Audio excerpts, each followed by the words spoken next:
Hello, welcome to Elizabeth Reads. Today we are reading A Place Called Perfect and we are on chapter 9, Iris Archer. Violet's heart skipped. The same old lady she'd seen her on her first day in Perfect was watching her from behind the window of the house opposite. Quickly, Violet looked away, and when she dared to look back, the lady was gone. A few minutes later, the door of the house swung gently open and the old woman resumed her place by the window. Was she inviting her in? Violet stood up from the bench and walked towards the house. "Hello?" she called, stopping just outside the open door. There was no response, so she stepped into the hall.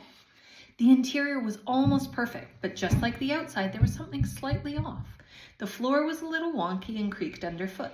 The only light in the house seeped through dirty lace curtains, and dust gathered thickly on everything in sight.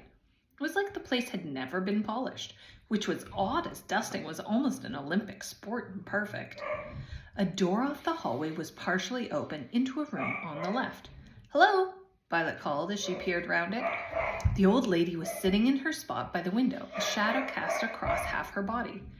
"You opened the door," Violet said, edging further in. "I did." "Are you okay? Do you need some help?" "No," the old lady croaked. She had white hair that sat like a bird's nest on top of her head. Her dress was black and plain. She wore no shoes or socks, and her thin, bony feet poked out from under a black laced hem. Her face was kind, though her eyes were sad. "Are you sure you're okay?" Violet asked. The old woman didn't answer and turned once more to stare out the window. And then it hit Violet. "You're not wearing glasses," she gasped. "Eyes don't need glasses to see," the woman replied. "They are the window to my soul. Why would I curtain them?" But, Violet stuttered, "how aren't you blinded by the sun?" "It's the suns that robbed me." Violet stepped closer into the room. "I's mad." The old woman snapped a warning. "I's mad. Them suns make I's mad. Iris Archer, they all say. That sun's no good. I protected him from Arnold, my William, my apple. Then jealous Ed and Georgie ate him." "William Archer?" Violet asked. "Is he your son? What happened to him?" "My sun, my moon, and my stars," Iris replied, her eyes welling with tears. "I'm sorry," Violet said. "I didn't mean to upset you." "He's not here," Iris continued. "They said he was bold as brass, a divided soul, but I knew he had spirit. A child without spirit is the sky without stars. He had stars, my William, a world full of stars. Are you in school with him?" Violet shook her head.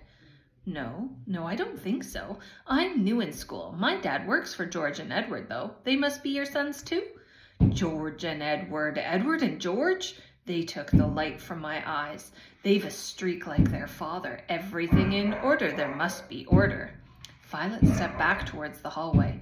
The old lady was clearly crazy, and she didn't want to upset her any more than she already had. My mom has tea on, and I have got to go. It's risotto," she rambled. "Don't drink the tea," Iris snapped, bolting up from the chair and moving quickly toward her. "Don't drink it, I tell you." "Oh, okay, I won't, I promise," Violet stuttered, stumbling backwards. She was just about to step back into the hallway when the old lady spoke again. This time she didn't sound so mad.